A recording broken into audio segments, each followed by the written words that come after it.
الرحمن الرحيم محمد رسول الله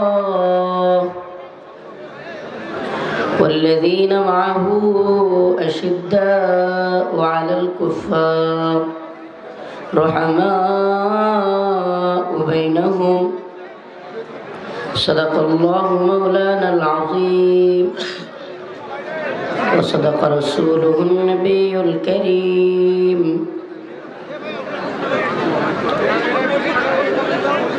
গোগড়া গ্রামবাসীর উদ্যোগে আয়োজিত আজকের এই গোগড়াঙ্গা সদর দিনাজপুরের ঐতিহাসিক তাফসিরুল কোরআন মাহফিলের সম্মানিত উলামায়ে কেরাম, মুরব্বিয়ানে আইজাম, আসলে আমি অত্যন্ত অসুস্থ। আপনারা শুনছেন কিনা আমি গত কয়েকদিন যাবৎ মাহফিলে শরীক হইতে পারি নাই। আজকেও দ্বিতীয় প্রোগ্রাম যেখানে ছিল, এলাকার নাম কি জানি জাকারিয়া ভাই, ওখানে অসুস্থ, পার্বতীপুর মাহফিলে অসুস্থ হয়ে বয়ান করতে পারি নাই, পড়ে গেছিলাম। তারপরে দিনাজপুর শহরে একটা মাদ্রাসায় এসে ঘুমায়া কিছুক্ষণ রেস্ট নিয়ে শরীরটা হালকা ঠিক হয়েছে। নিয়ত করতেছি এখন তো আর ময়মনসিংহ কিংবা ঢাকায় যাওয়ার মতো সময় নেই, দিনাজপুরে মেডিকেলে ভর্তি হব। কি করব আর, শরীরের যে হালত, এর মধ্যে আরও যে কষ্ট পাইছি একটা বিষয়, সবচেয়ে মাদ্রাসার গেটে, এইখানে প্যান্ডেলে, সব জায়গায় ছবি লাগানো। এটা হারাম। এটা কি? মোবাইলে ছবি তোলা। উলামায়ে কেরাম বলেন ছবি হলো তিন প্রকার। কয় প্রকার? একটা হলো ছবি, একটা হলো ছায়া, আর একটা হলো ছায়া ছবি। কথা বুঝতেছেন? ছবি, ছায়া, ছায়া ছবি। ছায়া ছবি কি এটা তো মোটামুটি সবাই বুঝেন, ফিল্ম ইন্ডাস্ট্রি বা যেগুলো করে। আরেকটা হলো ছায়া, আরেকটা হলো ছবি, যেটা প্রিন্ট হয় না, যে ছবিটা মোবাইল থেকে কি হয় না, প্রিন্ট হয় না। এই ব্যাপারে উলামায়ে কেরামের একদল বলেন এটা জায়েজ আছে, কিন্তু যেটা প্রিন্ট হয়ে গেছে, এখন এটাতে পারলে আত্মা দিয়ে দেখ, রফিকুল ইসলাম মাদানির বদলি ওইটারে ওয়াজ করা, জাকারিয়া আমিনের বদলি ওইটারে ওয়াজ করা পারবে? এই বদমাইশ ওয়াজ করতে পারবে? এই যে এই বদমাইশ ছবি, এ কি ওয়াজ করতে পারবে? হ্যাঁ, ওর কথা বলার পাওয়ার আছে? হ্যাঁ, তাইলে ওরে দিয়ে লাভটা কি? এটা হারাম, এটা হারাম। আমরা কি হারামকে প্রমোট করব? দুই তিনজন ধরে নামায় ফেলেন, এটা দরকার নেই, আপনাদের সাইনবোর্ডের দরকার নেই, নামায় ফেলেন। এই আস্তে, আপনারা কথা বলবেন না।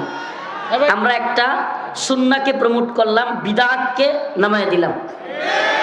কুল্লু বিদআতিন দালালাহ। ঠিক আছে ইনশাআল্লাহ? প্রত্যেক বিদআতই পথভ্রষ্টতার পথ খুলে দেয় এবং গুমরাহির দিকে নিয়ে যায়।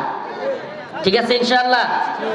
আমরা দেখছি আজকের যে এত সুন্দর আয়োজন, আমরা দেখছি, আমরা উপলব্ধি করছি, মাশাআল্লাহ, সত্যিকার অর্থে বলবো এত লোকের আয়োজন কিন্তু খুব সাজানো গোছানো, এটা স্বীকার করতে হবে। মাশাআল্লাহ, খুবই সাজানো গোছানো, পরিপাটি।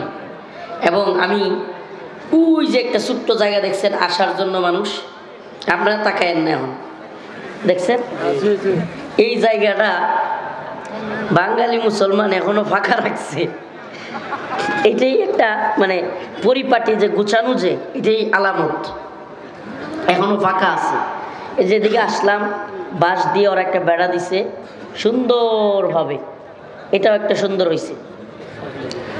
আপনারা হয় ছবিটা ঘুরে দিতে হবে, নাইলে এটা নামে ফেলতে হবে, কোনো কথা নাই। আমি না হলে আমি আমার মূল আলোচনায় যাব না। এই বিদআতকে আমরা কোনোভাবেই গ্রহণ করতে পারি না। এটাকে হ্যাঁ আস্তে নামাইতেছে। আমরা খেপতেন না, ছোটোখাটো বিষয়ে খেপতে হইব ইসকনের বিরুদ্ধে, খেপতে হইব খ্রিস্টান মিশনারির বিরুদ্ধে। যেগুলোর ব্যাপারে খেপতে হবে এগুলো তো বলবো ইনশাআল্লাহ। এগুলোর ব্যাপারে এত খেপে লাভ নাই, এগুলো একবার কইছি ব্যাস হয়ে যাবে। এই আমরা কিন্তু রাগ করতে পারবেন না, যদি রাগ করেন তাইলে কিন্তু আপনারা বোঝা যাবে ঝামেলা আছে। ইমান ইসলামের কাজে রাগ করা চলবে না। এই বোর্ড প্রয়োজন নামায় দেন, এই বোর্ড না থাকলে কিচ্ছু হবে না। মাহফিলের যত সৌন্দর্য সব হয়ে গেছে আলহামদুলিল্লাহ, অনেক সুন্দর আয়োজন হয়েছে, চমৎকার আয়োজন না? কথা বলেন, আয়োজনটা চমৎকার না? আজকে একটা মাসালা বুঝলেন তো? বুঝছেন মাসালা কি? ছবি প্রিন্ট করা এটা কি? কথা বলেন, এটা কি? আমাদের অনেক উলামায়ে কেরাম একান্ত জরুরত ছাড়া ছবি ওঠানোকে বৈধতা বলেন না। একান্ত জরুরত কি? একান্ত জরুরত। এখন রাষ্ট্র আইন করছে, আপনি তো আইন চেঞ্জ করতে পারবেন না। ভোটার আইডি কার্ডে ছবি তুলতেই হবে, আপনার কিছু করার নাই। পাসপোর্টে ছবি কি করতে হবে? তুলতেই হবে। এখন আপনার দেশে যদি আপনি আন্দোলন করিয়া ঠিক আছে আমরা তুলব না, মানব না, কিন্তু যে দেশে যাবেন ওরা যদি না মানে, দেখা লাগবে চেহারাটা মানুষের, এই সেই। তো এই জন্য একান্ত জরুরতান ছাড়া। আচ্ছা বলেন, রফিকুল ইসলাম মাদানির কি ছবি দিয়া চিনানোর দরকার আছে? আল্লাহ মাফ করুন, দরকার আছে নাকি? এমনি চিনে মানুষ, চিনেন আপনারা? তাইলে ছবি তোলার কোনো জরুরত। আর যদি নাও চিনতো আমারে চিনানের লেগে ছবি তোলার বা এই প্রিন্ট করার দরকার ছিল? হ্যাঁ, আল্লাহ বোঝার তৌফিক দান করুন।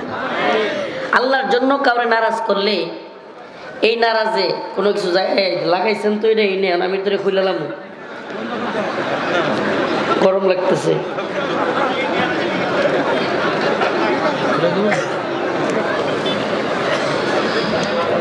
কোরআনে কারীমের একখানা আয়াত তিলাওয়াত করেছি, সূরাতুল ফাতহ। আপনারা আমাকে এমন দেখতেছেন, আমি কিছুক্ষণ আগেও চরম পর্যায়ে অসুস্থ ছিলাম।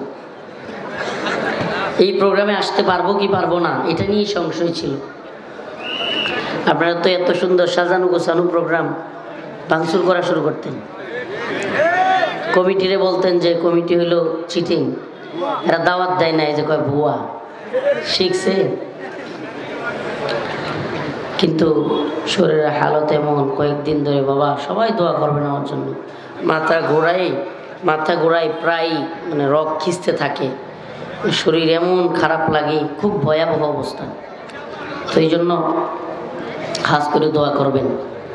আমরা দুর্বল হয়ে গেলে জালিমরা, মুরতাদরা, হিন্দুত্ববাদী, তাগুতি শক্তি, জালেমরা খুশি হবে। আমাদের দুর্বল হওয়া চলবে। আল্লাহর সৈনিকদের এখন জাগ্রত হওয়ার সময়, ঘুমানোর সময় না। মুহাম্মাদুর রাসূলুল্লাহ ওয়াল্লাযীনা মা'আহু আশিদ্দাউ 'আলাল কুফফার রুহামাউ বাইনাহুম। আল্লাহ রাব্বুল আলামিন কোরআনে কারীমের মধ্যে বলেন, মুহাম্মাদুর রাসূলুল্লাহ এবং ওয়াল্লাযীনা মা'আহু, তার সাথীরা, তার সহপাঠীরা, এবং আমার মুহাম্মাদুর রাসূলুল্লাহ প্রিয় হাবিব, আশিদ্দাউ 'আলাল কুফফার, তারা কাফেরদের ব্যাপারে শক্ত। কি? কাফেরদের ব্যাপারে তারা কি?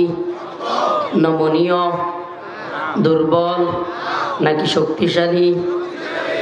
রুহামাউ বাইনাহুম, কিন্তু নিজেরা নিজেদের মধ্যে দরদওয়ালা। কি?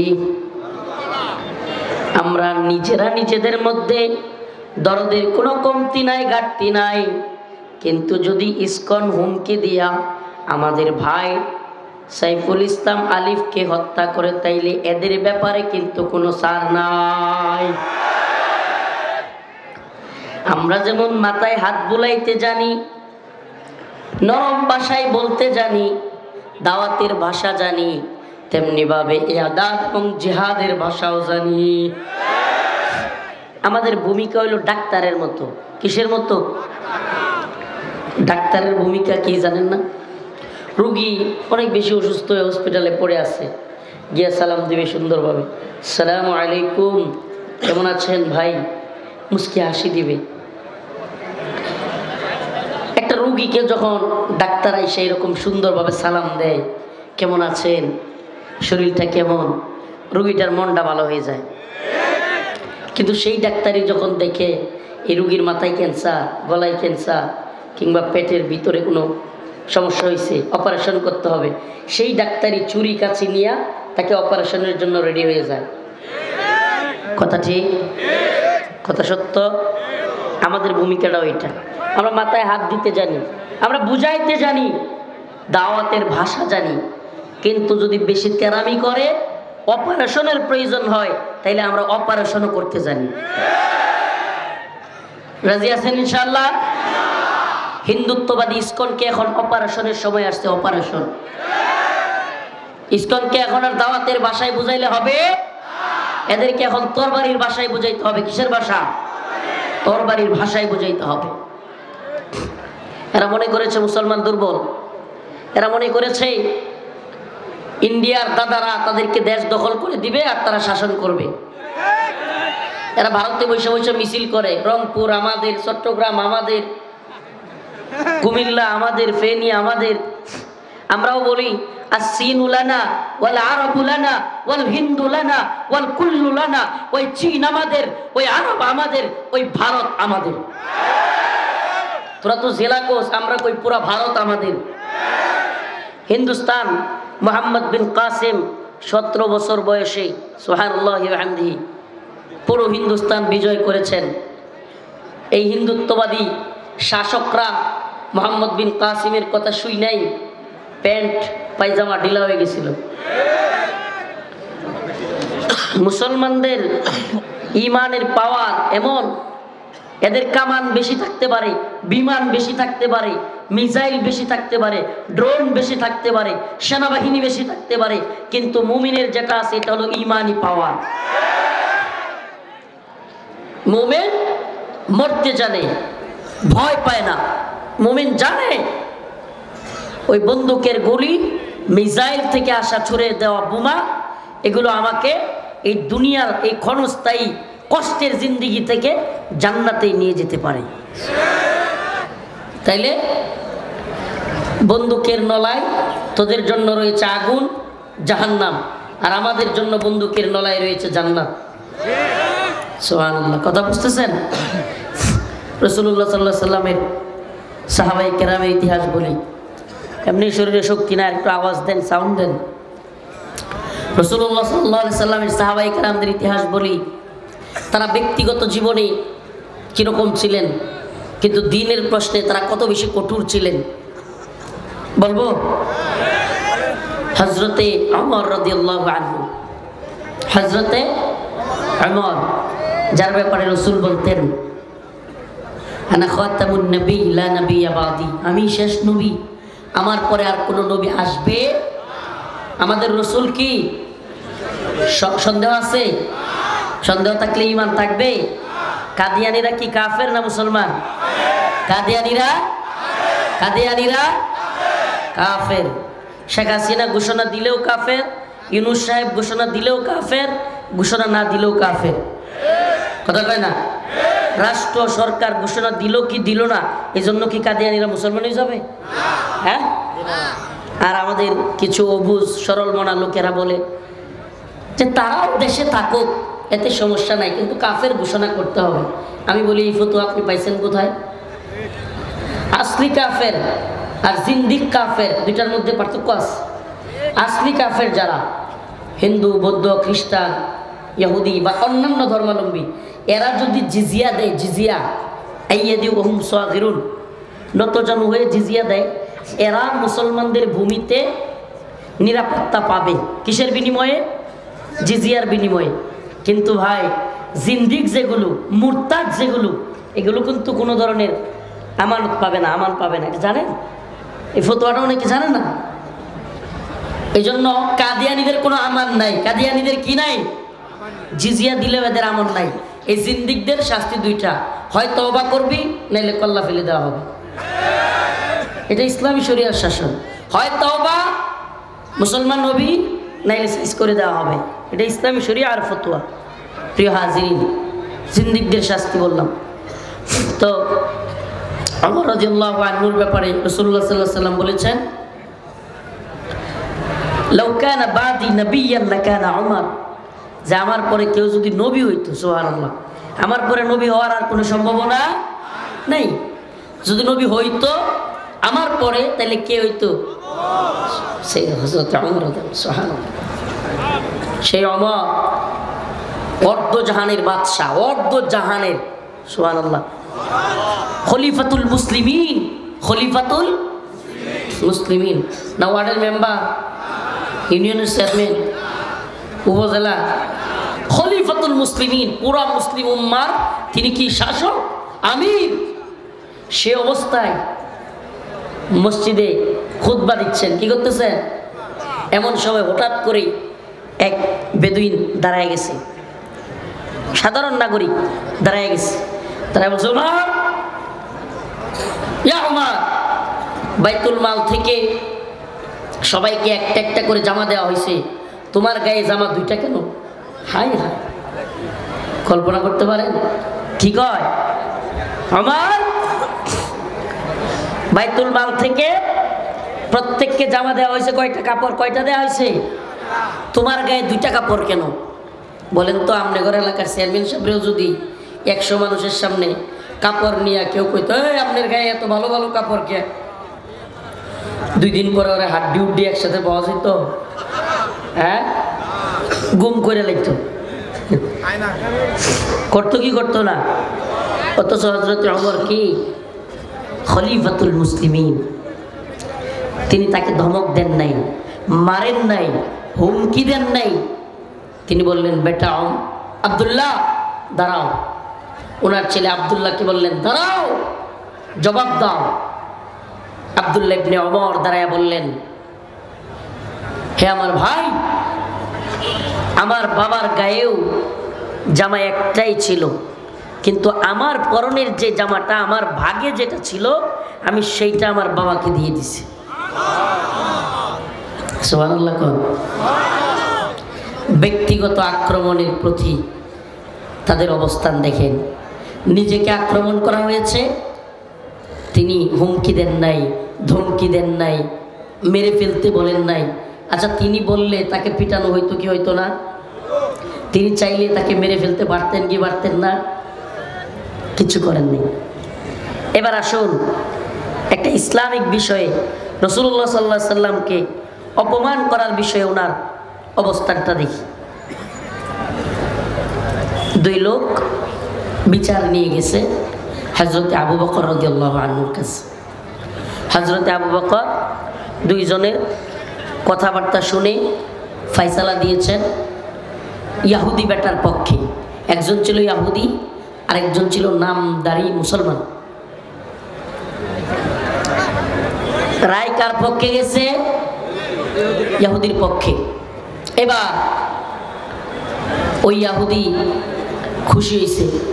ইসলামের সৌন্দর্য এটা, অমুসলিম থাকতে পারে, কিন্তু বিচার কার্যের ক্ষেত্রে সঠিক বিচার হবে।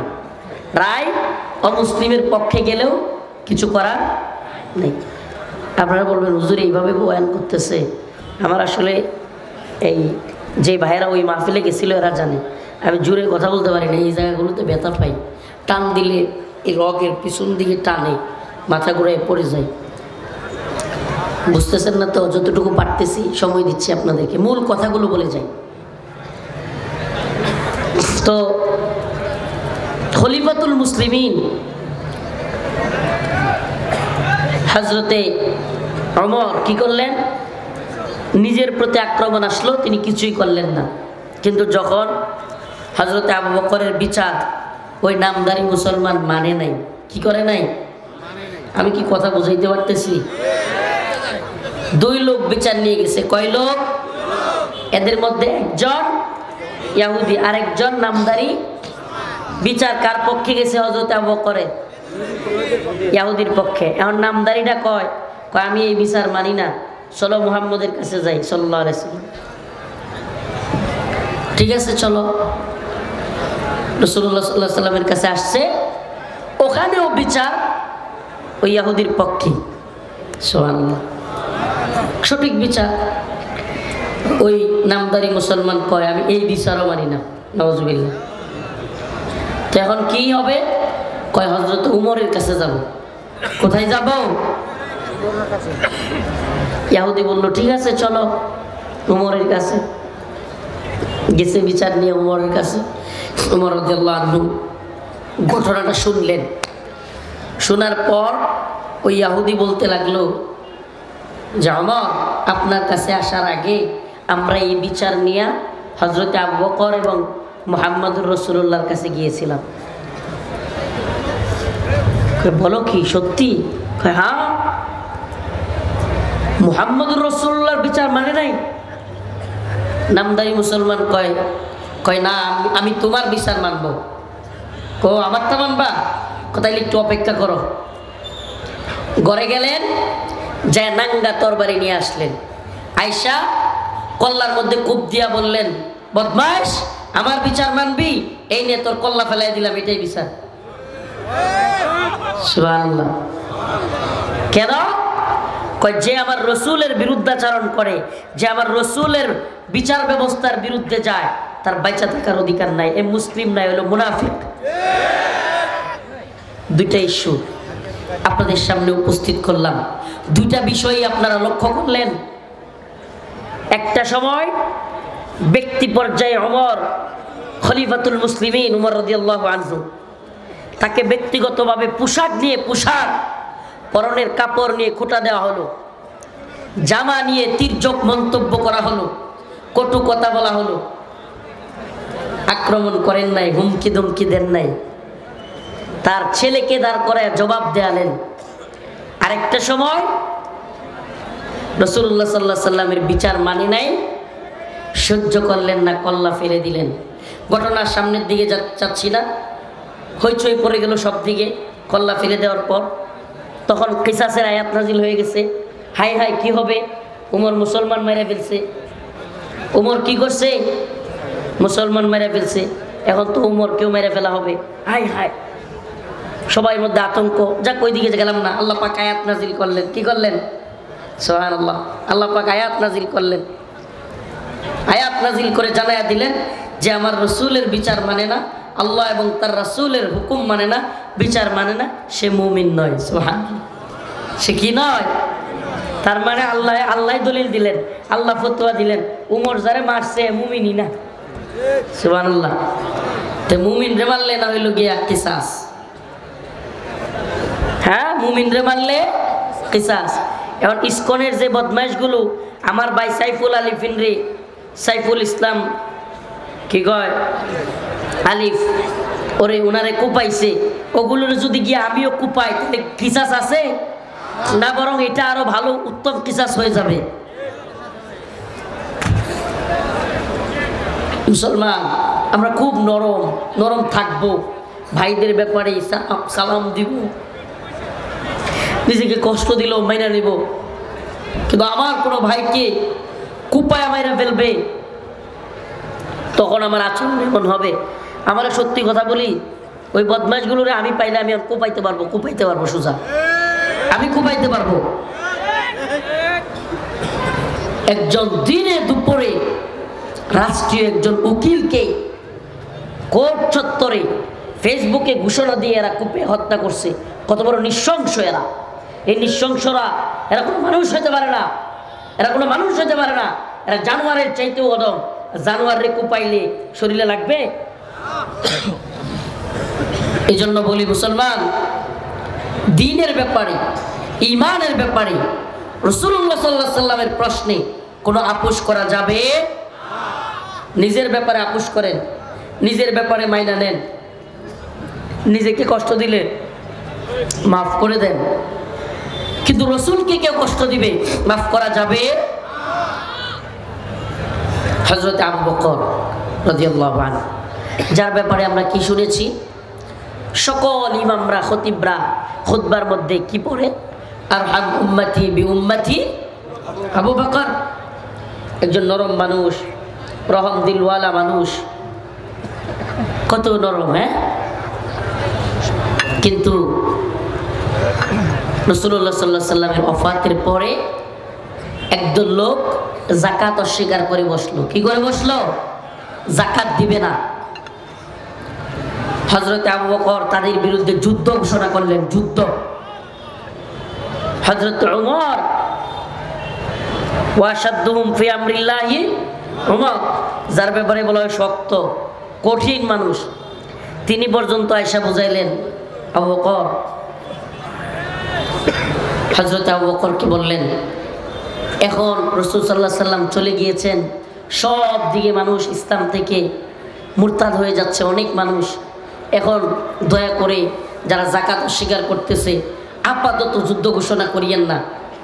হযরত আবু বকর চিৎকার মেরে বললেন, রাসূলুল্লাহ সাল্লাল্লাহু আলাইহি সাল্লামের জামানায় একটা উটের রশি যাকাত দিত, এমন কোন লোক যদি সেই উটের রশি দিতে অস্বীকার করে, আমি আবু বকর তার বিরুদ্ধেও যুদ্ধ ঘোষণা করব।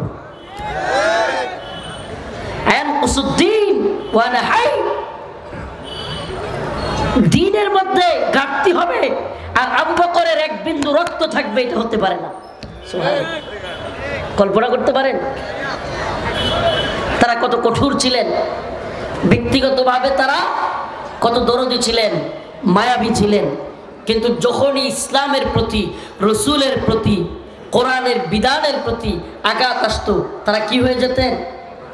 কঠোর হয়ে যেতেন। আমাদের স্বভাবটাও এরকম হতে হবে, আমাদের স্বভাবটাও এরকম হতে হবে। দলাদলি, দলান্ধতা, দলের পক্ষে সাফাই গাওয়া, এগুলো চলবে না। ইসলাম ইমানের প্রশ্নে, দ্বীনের প্রশ্নে দল, নেতা, পীর, আমির সব বাদ দেওয়া লাগবে প্রয়োজনে। কথা ভালোভাবে বুঝেন। ইসলামের দলিল কোরআন সুন্নাহ। ইসলামের দলিল কি? পীর সাহেব দলিল, আমির সাহেব দলিল, হ্যাঁ, নেতা, দল, এগুলো দলিল। নেতা জাহান্নামে গেলে আপনিও জাহান্নামে যাবেন, দল জাহান্নামে গেলে আপনিও যাবেন। অতএব ইসলামের দলিল কোরআন সুন্নাহ। আজকে আফসোসের সাথে আমরা দেখতেছি, গত কয়েকদিন যাবৎ এদেশের কথিত বড় বড় রাজনৈতিক দলগুলো একটারও মুখ দিয়া এই কথাটা বের হচ্ছে না যে ইসকনকে নিষিদ্ধ করা হোক। একটারও মুখ দিয়া বের হচ্ছে না। আমরা তো খালি জানতাম আওয়ামী লীগ, আওয়ামী লীগ দালাল, দালাল। 16-17 বছর একটানা ক্ষমতায় ছিল। আওয়ামী লীগ ভারতের গোলামি করে। এখন তো দেখি ভারতের সামসামি করলে অন্যগুলো মজা পায়, অন্য দলগুলো মজা পাচ্ছে। সামসামি শুরু করছে, ক্ষমতার লোভ এসে গেছে। 16-17 বছর খাইতে পারে না, এখন খাওয়ার ধান্দা মাথার মধ্যে ঢুকছে। এই বুথ তারায় দিমু, বাংলার মুসলমান এগুলো সহ্য করবে না। আর সব কিছু সহ্য করলেও ভারত প্রীতি আমরা বরদাস্ত করব না।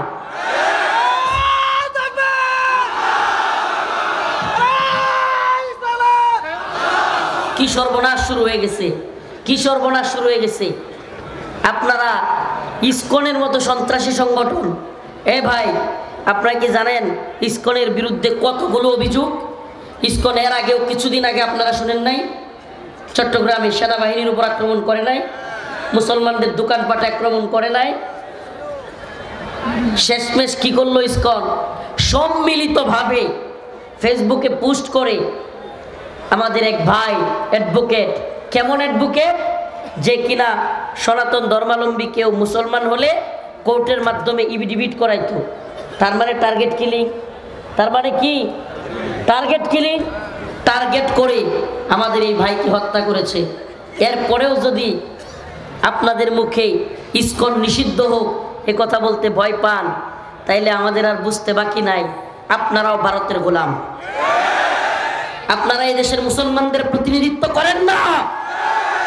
আপনারা এই দেশে মুসলমানদের প্রতিনিধিত্ব করবার কোনো অধিকার আপনাদের নাই। কি হয়ে গেছে আপনাদের? পাকা গজায় গেছে, পাকা। আওয়ামী লীগ চলে গেছে, মনে করতেছেন পাকনা হয়ে গেছে।